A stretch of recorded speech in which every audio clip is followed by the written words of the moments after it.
Part 9. The Silence Stabilizers. Unmasking the external powers behind the Horn fragility. This is our companion essay to Frontlines and Frontiers, Part 1 through Part 8. The document is to expose, and it is expose, and our voice as a true seeker is unmistakably present throughout. We have laid the groundwork for truth-telling from within. Now, as you listen to us, we flip the lens to the external forces, not just identifying who they are, but dissecting their motives, contradictions, and long-term impacts on the Horn of Africa and Red Sea region. Masters of Stability or Architects of Chaos, a parallel narrative on external actors and stability as a strategy, not salvation. I am Abebe, a truth seeker. We now look beyond the surface. This chapter is not about who fired the gun, but who manufactured it, who financed it, and who benefits when blood is spilled. Foreign actors claim to bring peace, but what they often deliver is paralysis. Their method is twofold. Destabilize just enough to make self-reliance impossible, then offer stability as a Trojan horse for long-term control. The Gulf machines, building the future on African fragility. Vision 2030, relocation by design. Saudi Arabia and the United Arab Emirates are racing against time. The Vision 2030 projects are not just economic reforms, they are survival plans. The Gulf, you see, is running out of three things: oil, finite and falling in value; water, overdrawn aquifers and no rivers; climate resilience, temperatures that will soon be uninhabitable. The Horn of Africa, though bleeding, is rich in what they lack: land, water, youth, and geographic proximity.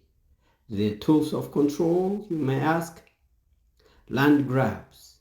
Millions of hectares both in Ethiopia, Sudan, and Somalia for agriculture.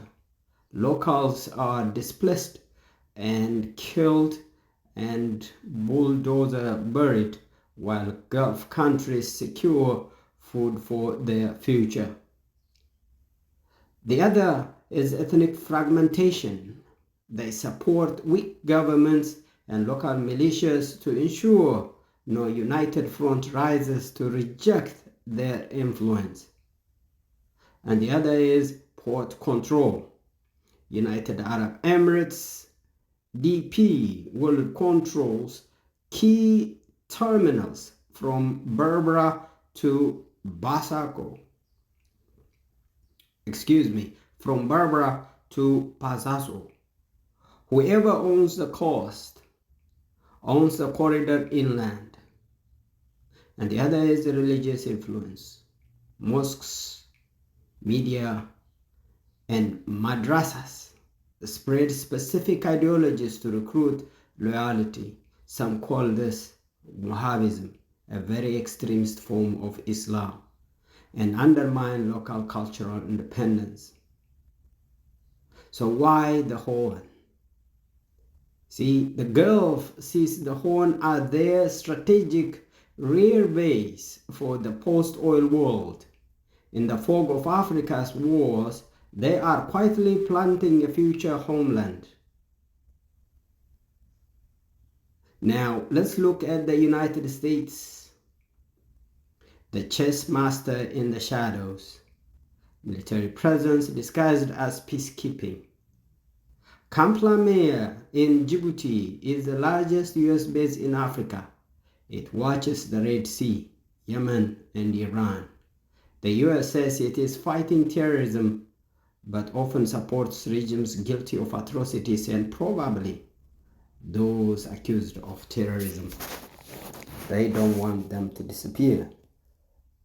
Terrorists linger just near their base. Divide and then democratize is their strategy. Supports elections in fragile states only when the outcome benefits US interests. Funds NGOs that push ethnic federalism, creating more division while taking off human rights. Uses aid as leverage, no reform, no funding. What it gains? Maritime dominance, access to mineral corridors, control over migration flows towards Europe. The third is China, the silent colonizer. It goes through infrastructure for influence. China builds ports, highways, railroads, but they are not gifts.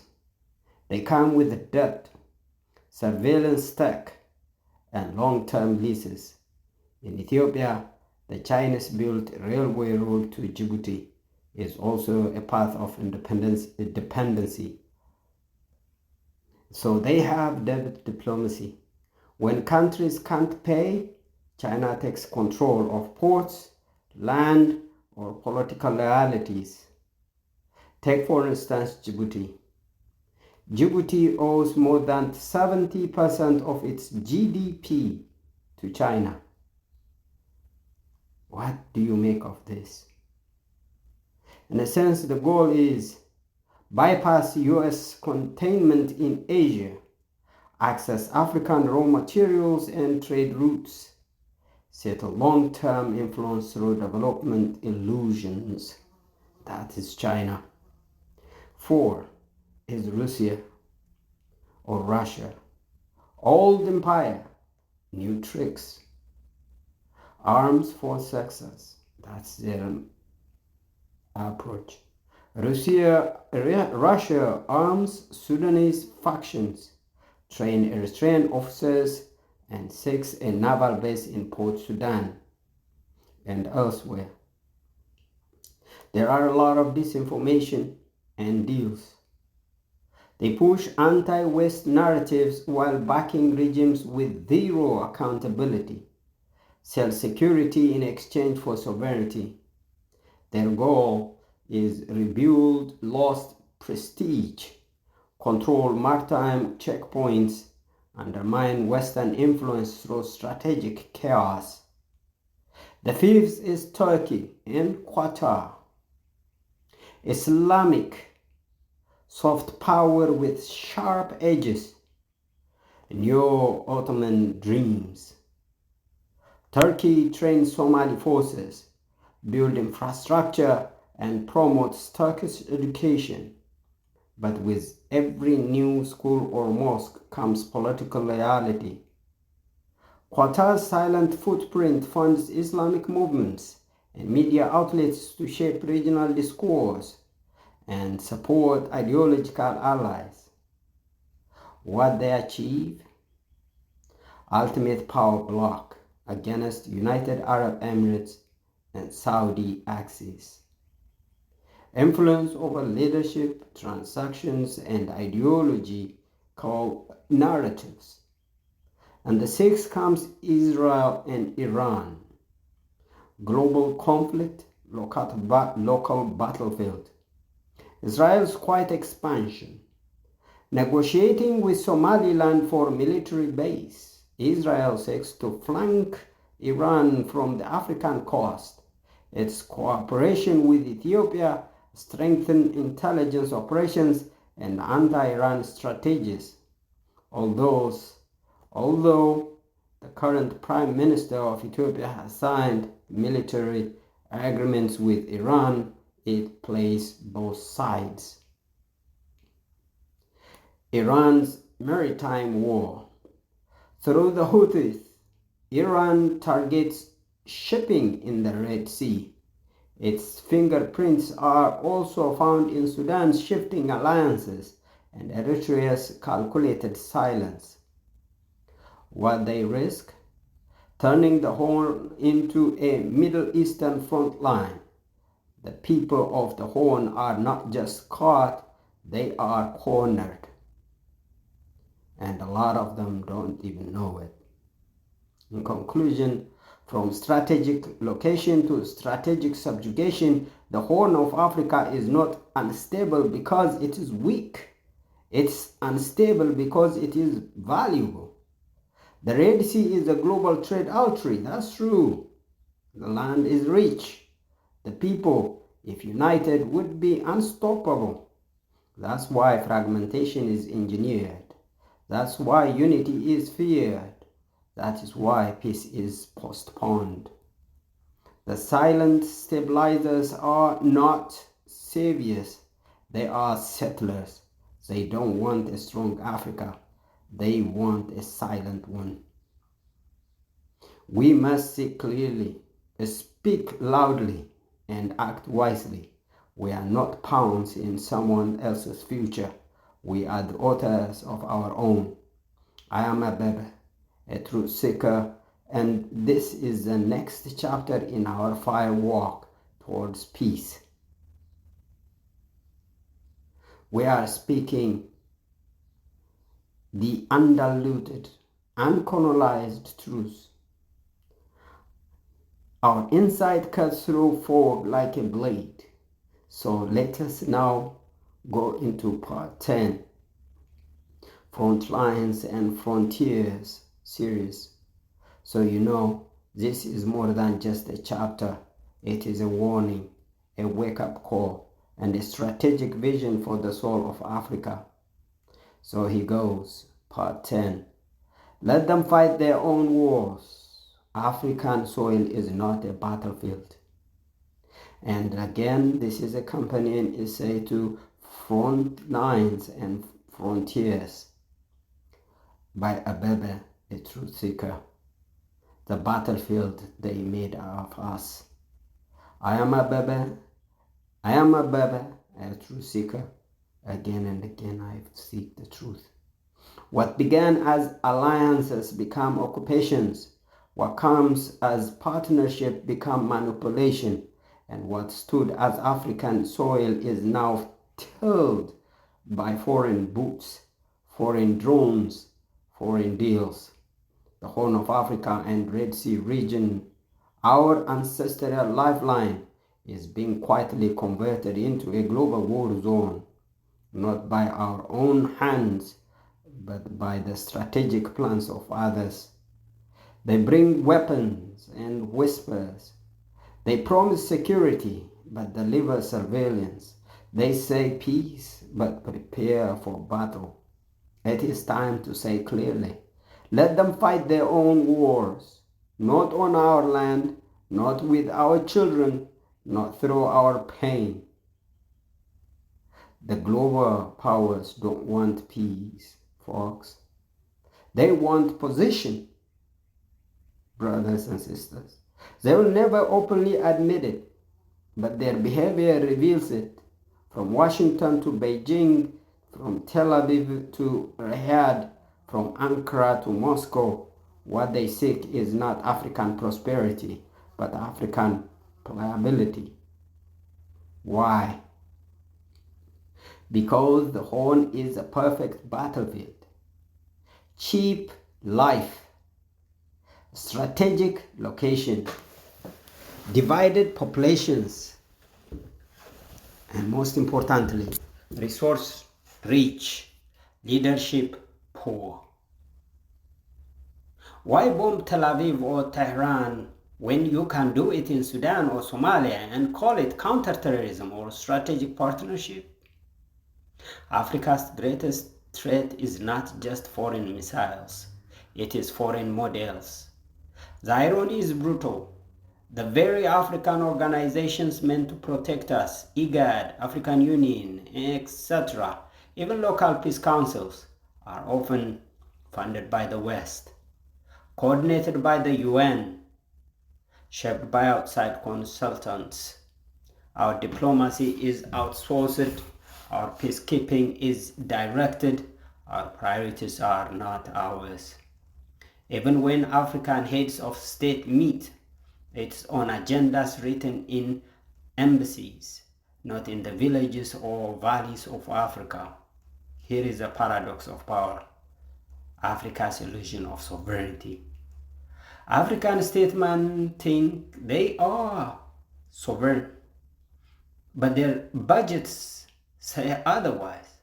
They speak at the UN, but they cannot feed their own armies without IMF loans. They cannot build hospitals without World Bank grants. They cannot fund elections without donor support. This is not independence. This is dependency. This is a modern colony wearing a presidential slash. Here is a terrifying truth.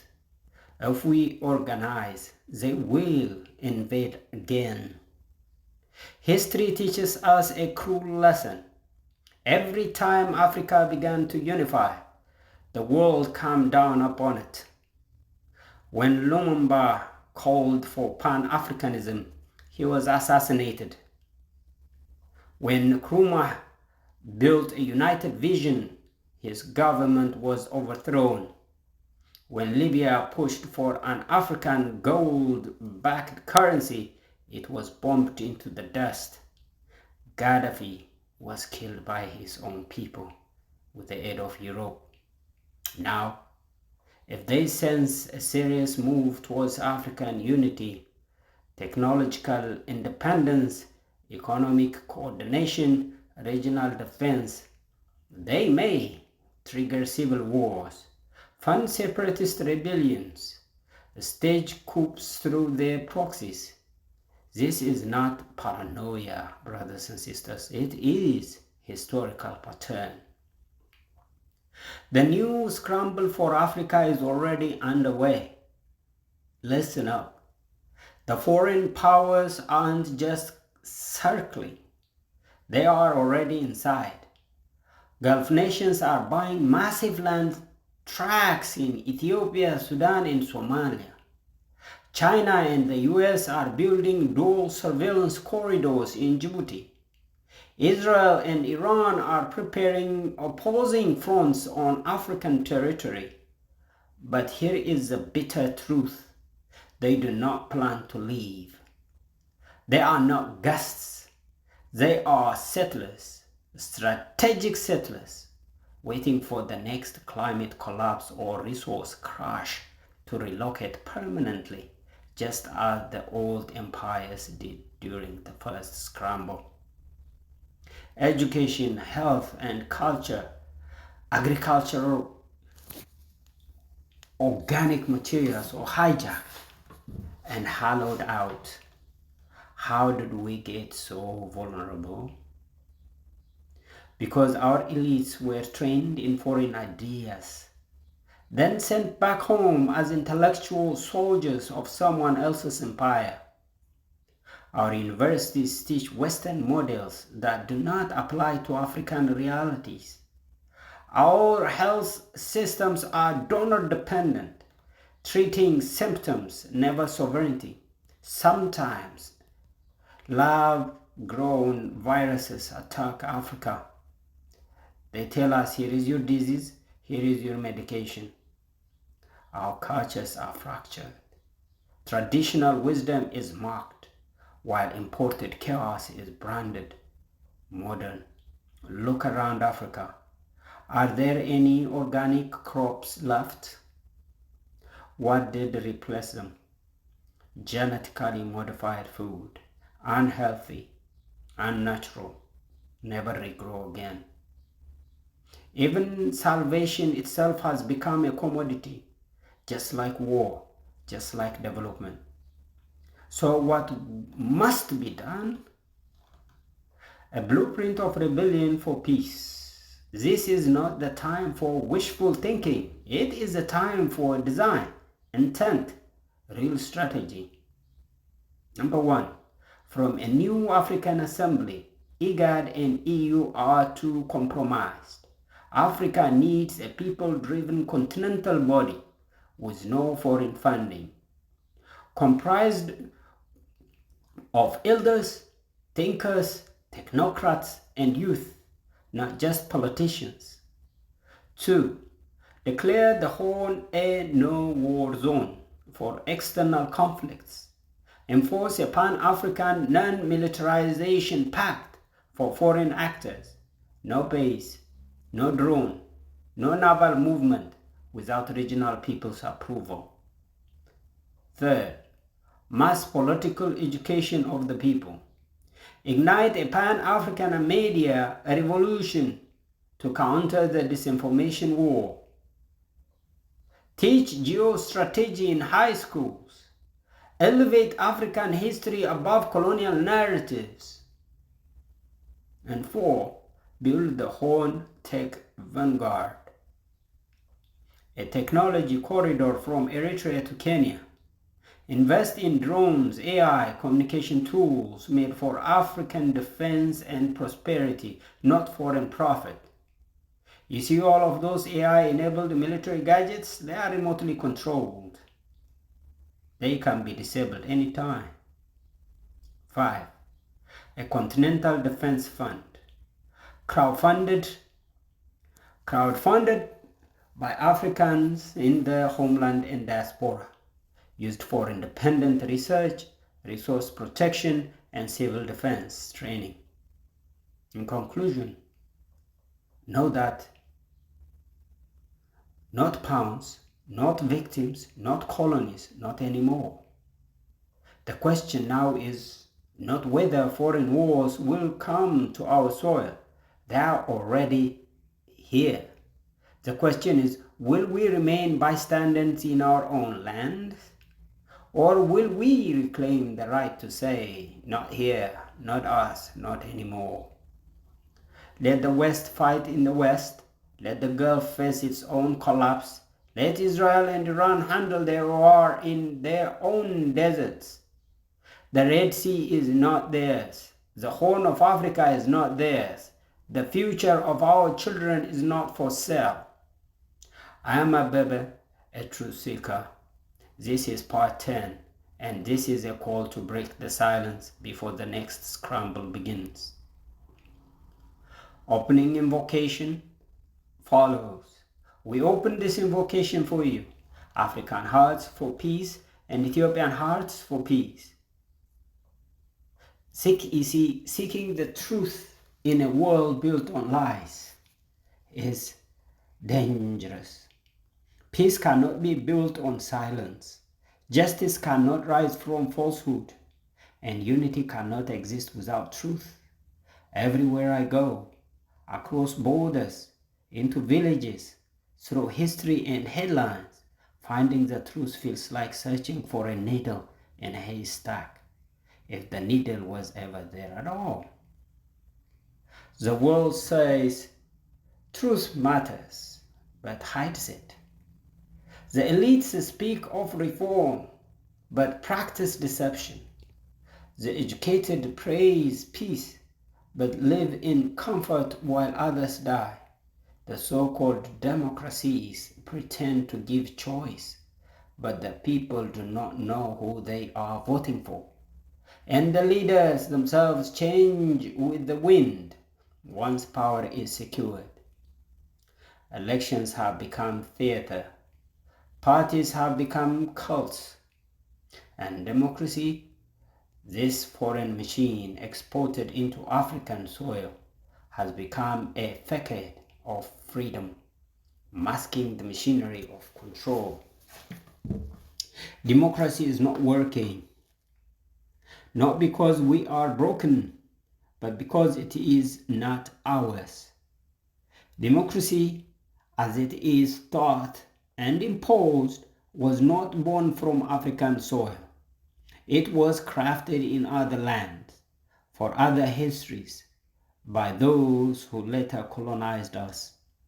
Now it is rebranded and sold back to us as salvation. Yet every time we embrace it, it divides us further. We do not need more elections. We need awakening. We need dialogue based on truth, not slogans. We need an ideology born from our own roots, not borrowed scripts from decaying empires. So there is a fight ahead. Weapons of wisdom, shields of truth. See, the Horn of Africa and the Red Sea are under siege, not just by armies, but by narratives. False narratives, imported agendas, manipulated truth. The enemies are not just men with guns. They are ideas without both roots. Policies without justice. Alliances without loyalty. We do not fight with bullets. We fight with strategic knowledge. We do not wage war. We wage awakening. Because without truth, there can be no justice. Without justice, there can be no dialogue. Without dialogue, there can be no unity. And without unity, there can be no future. That is the truth. So wake up. To the people of Africa, open your eyes before the next chains are forged. Africa is being divided again, not by physical chains, but by invisible ones. Aid with conditions that silence us, education that alienate us from our own wisdom, political systems that offer votes but no vision, foreign dreams planted in our field while our own children starve. But we say, enough.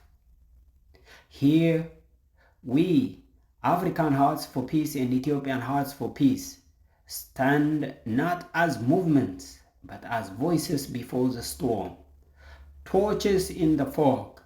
We stand for the right to know, the courage to speak, the duty to unite. This is the beginning, not a slogan, not a party, it's a calling. We're not activists, we are seekers. We are not politicians, we are path makers. We are not waiting for permission, we are claiming the right to exist on our own terms. Let this be heard in every city, every village, every exile camp, every diaspora home. Africa will no longer be your battlefield. We will write our own doctrines. We will speak our own truth. We will rise, not as broken tribes, but as one soul with many tongues. I am a baby again, a true seeker. This is our invocation. And this is only the beginning. Let me give you a problem statement here. The age of the backdoor deals, what it does, what it doesn't do. What's happening across the Horn of Africa, particularly in Ethiopia, Somalia, Sudan, and Eritrea. Powerful foreign actors, Gulf states, China, Turkey, are striking secretive, elite-centered deals with national governments. These investments often involve mass land grabs for farming, mining, or industrial corridors. Militarization through AI-powered drones, surveillance tools, and arms sales. Real estate accusations, often disguised as development zones, and strategic infrastructural takeovers, from ports to railroads, railways, without public consultation or local benefit. The displaced, millions. The empowered, a few elites. The cost, national sovereignty, social cohesion, and future independence. So here's a case in point. Let's take a look at Ethiopia's hidden bargains.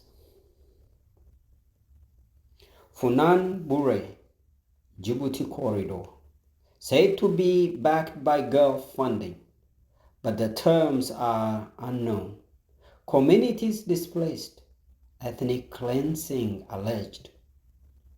Oromia mega projects, displacement of Amharas, Sidamas, and other non-Oromo around Addis Ababa with no accountability. Cause the land is sold to the Gulf states. Drone warfare, alleged support from United Arab Emirates, Turkey, and China. First used in Tigray, killed millions, then Amhara, now feared to target Afar.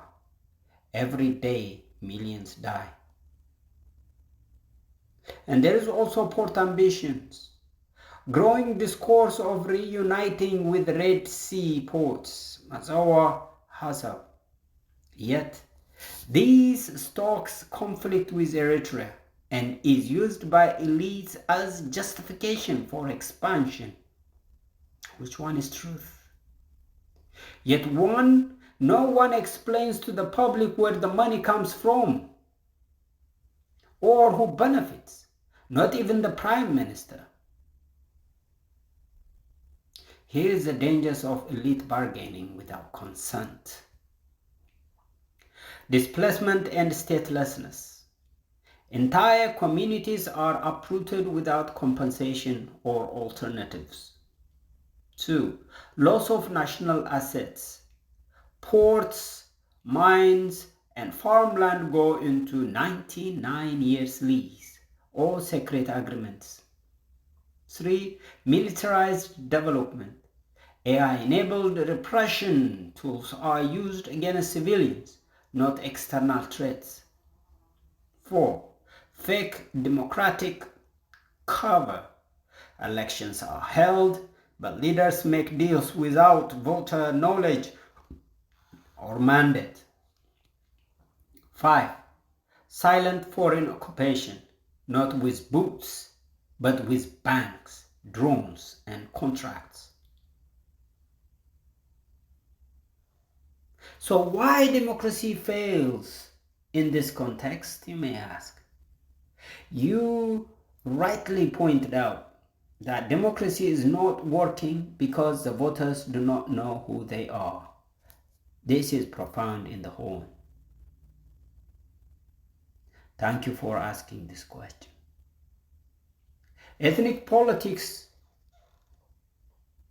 cloud national unity. Media and internet are weaponized for propaganda. Civic institutions are hollow, filled with yes men of the region. Deals are signed behind closed doors, away from the legislative or public scrutiny. It is not just a democratic deficit, it is an intentional design to strip people of agency while pretending they are represented. The African Heart for Peace response to this is with a solution of framework. We propose a multi-pronged peace and sovereignty protection campaign. 1. Expose and audit all backdoor deals. Call for a full national audit of all foreign-backed investments since 1991 in Ethiopia, Sudan, Somalia, and Eritrea. This time frame is very important. Pressure for freedom of information laws to make public all contracts involving land, ports, military equipment, and infrastructure. Build an African digital transparency database. to crowdsource and publish dedicated version of suspicious deals. Number 2, link investment to people's participation. Constitutional amendment is necessary. Any foreign land or security deal must be debated in Parliament, if that's what they have, and publicly posted for 90 days before ratification. Referenda for major land or port concessions, especially if they displace people. Establish citizen oversight councils at regional levels to review all incoming deals. 3. Justice for the displaced and oppressed. Create a pan-Horn Truth Commission on displacement to document all forced removals and ethnic cleansing due to these deals. Launch repatriation funds funded by royalties from foreign corporations involved in land or resource use. International legal action against corporations must begin, and foreign governments complicit in displacement or war crimes. 4. Build a sovereignty-conscious foreign policy. See, Ethiopia, Somalia, and Sudan in particular must create a regional code of conduct that bans secretive arms deals and unchecked foreign leases. Promote continental alliances such as an African non-aligned investment pact inspired by the Bandung principles, ensuring investments do not override local dignity or sovereignty. 5. Rethink democracy itself. Truth-based representation. Civic education campaigns to teach people their real rights beyond tribal voting. Promote accountability-based leadership. Any leader who signs a secret deal should face public inquiries or impeachment. Integrate AI tools for transparency, like contract tracking, whistleblower protection, and public alerts on suspicious transactions. This can be debatable. AI tools must be by African for African. Long-term vision. A transparent Horn for united Africa. The Horn of Africa is not just a battlefield or resource depot. It is a gateway of African pride, trade, and civilization. But without transparency, sovereignty will keep bleeding through hidden contracts.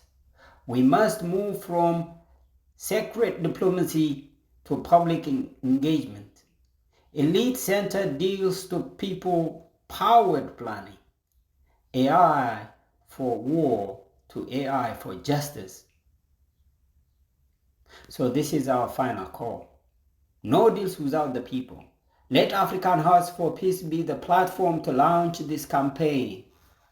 The time has come to say, no port, no corridor, no drone, no farmland, no dam, no oil well shall be leased, bombed, or sold without the people's knowledge and consent. This is our future, not for sale.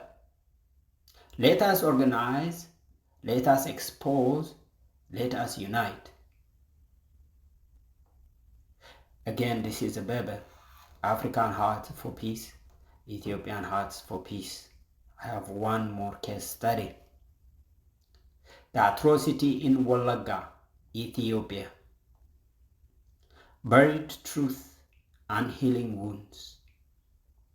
You see, this probably happened everywhere elsewhere in Africa, but take a look at. One of the most painful and underreported atrocities in recent Ethiopian history is the systematic violence and displacement that occurred in Wolaga, particularly targeting non-Oromo communities, especially Amharas. What happened there is not just an ethnic tragedy, it is a clear manifestation of elite-sponsored investment-driven violence masked as local conflict. First come the hate speeches, publicly promoted by certain Oromo elites and influencers, most notable Bakala Garba, who now resides in the United States, reportedly under refugee protection. These hate speeches created a volatile climate of ethnic animosity, paving the way for genocidal acts committed under the cover of agricultural development and security enforcement. When the massacres began, mass graves were filled using bulldozers. Whole communities were wiped out in silence. The perpetrators, a mixture of government-backed militias, ethno-nationalist extremists, and Oromo Liberation Army, OLA, either knowingly or unknowingly being used to secure lands for undisclosed large-scale agricultural projects. Those who survived fled, many seeking refuge in northern Shoa and Wollo, only to be hunted down later by government agents and collaborators. For nearly 2 years, systematic killings followed them, tearing families apart and traumatizing generations. Today, millions are displaced, scared, and voiceless. No real investigation has been carried out. International community is silent. No international outcry. The media blackout is deafening. The hate speaker, protected in the West, is free, while victims lie buried in unmarked mass graves, their names unspoken. Those who escaped persecution had no choice but to take up arms. From this pain, the Fano movement re-emerged, not as a political entity, but as a self-defense force, a cry of the forgotten. The conflict now rages on multiple fronts, while the Ethiopian government, rather than addressing the crimes, cover them up, provides legal shields to perpetrators who actually committed the crime. They say they surrender in peace. So now they are assigned to administer that region. And manipulators like this, and they manipulate the narrative. This is happening not in the shadows of history, but in the full glare of the technological era, a time of satellites, artificial intelligence, and real-time data. And yet, the world is silent. Truth, justice, and memory is our mission. And at African Hearts for Peace and Ethiopian Hearts for Peace, we assert clearly, without justice there is no truth. Without truth, there is no peace. What happened in Welaga is a microcosm of a larger pattern of state complicity, foreign manipulation, and ethnic weaponization. The perpetrators must be named, they must face international justice mechanisms, and the victims must be honored, not erased. We understand that sometimes finding the truth is straightforward. Other times, it is hidden behind a fog of propaganda, state control, and global indifference. But our resolve is unwavering. We stand not for revenge, but for justice. We stand not for division, but for memory, dignity, and peace. Let Wallaga's truth rise. Let the victims speak through our voices. Let Africa never. Apologies. Let Wallaga's truth rise. Let the victims speak through our voices. Let Africa never again be buried beneath bulldozers of silence.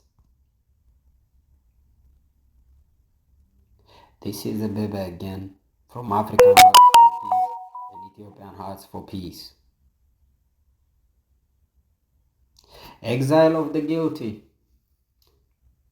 That's a global network of justice. Another bitter truth plaguing Africa is a global sanctuary granted to war criminals, hate speeches, and corrupt elites. Those who orchestrate suffering in places like Wolaga or Tigray often escape accountability by fleeing abroad. Once settled in Western countries, the United States, the United Kingdom, Canada, Germany, and others, they live comfortably. Their houses paid for, vehicles and expenses covered, and above all, freedom to spread propaganda, sow confusion, and interfere in ongoing peace process. They also fuel wars, conflicts. It's a bitter paradox, folks. My brothers and sisters, the victims mourn, nothing to eat, not even a meal a day, displaced and forgotten, while the perpetrators live as free men, some even as human rights defenders. Their poisonous narratives, often dismantled through the YouTube, Facebook, or X, formerly known as Twitter, muddy the waters of truth. They distort facts, divide communities, and undermine peace efforts by groups like African Hearts for Peace. When global institutions become spectators, and then in a just world, such crimes would be pursued by the United Nations, the International Criminal Court, and the African Union. But when these institutions fail, when the United Nations becomes a bureaucracy of silence, when the African Union becomes a lodge of inaction, and when state governments become both jailers and judges, what justice is left? None. At least not through traditional channels. The people of Africa are forced to ask, whose justice? Whose laws? Whose sovereignty? And the international view of Africa, there is a moral abyss here. In the eyes of many foreign powers, American, European, Russian, Chinese, Arab, Indian, African, Africa is often viewed as vast, rich in resources, and conveniently underpopulated, a playground for extraction. They do not see humanity. They see empty land. In this perception, starvation is not a tragedy, but a tool. War is not a horror, but a means of access. Disease is not a problem, but an excuse for entry. The neo-colonial conquest continues. This time, though, not with chains and ships, but with corporate contracts, drone bases, and digital IDs. Meanwhile, the African people are reduced, seen not as citizens, but as statistics. There is a tragic spiral of armed resistance there. In such a hopeless climate, who can blame those who pick up arms? When your home is burned, your family murdered, your land seized, what options remain? Yes, we advocate for peace. Where is the justification of self-defense? People have the right to defend themselves. But will they have any tools left to defend themselves from aerial bombardments, artificial intelligence enabled war machines?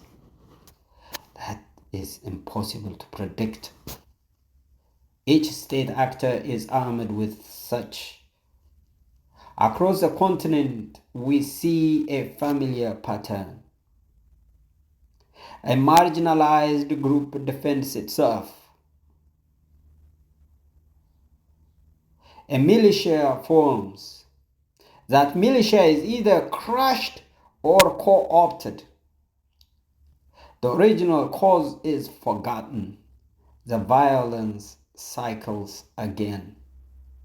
Liberators become labeled as terrorists. Terrorists become state actors. States become criminal syndicates.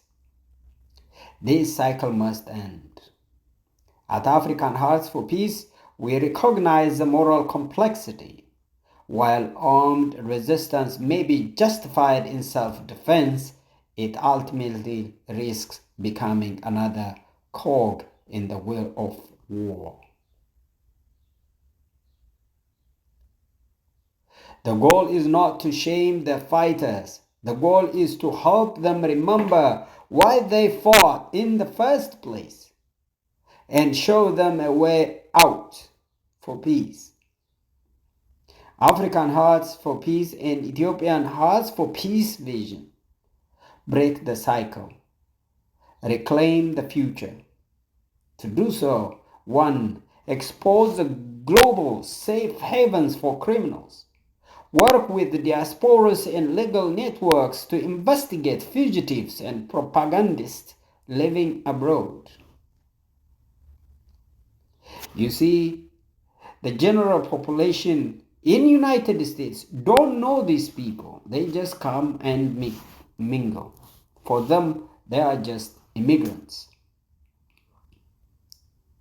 If they knew, I know for sure, a lot of Americans object their presence.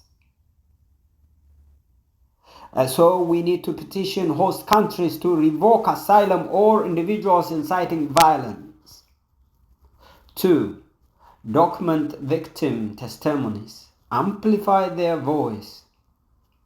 Use artificial intelligence if there need be, and video and translation tools to document hidden stories like Walagas.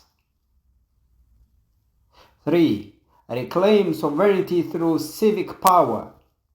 Empower African citizens to demand transparency in foreign investment and security deals. 4. Bridge fighters and peace builders. Create a confidential dialogue channels to reintegrate and reorient resistance movements toward justice and reconciliation. 5. Build a Pan-African-like tribunal for internal crimes. If the world won't help, Africa must create its own justice mechanism, independent, accountable, and people-driven. So the time to stand is now. Africa is not commodity, it is not empty, it is not helpless. We are alive, alert, and rising. To those who kill, then flee. To those who lie, then smile in foreign comfort. To those who trade peace for profit, we say your time is ending. Let justice awaken. Let peace become sacred. I apologize.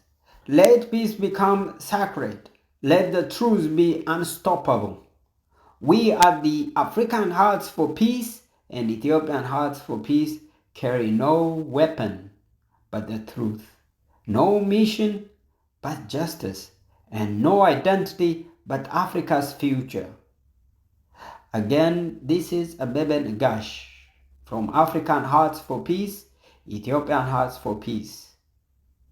This is our final word for you. Thank you very much for listening.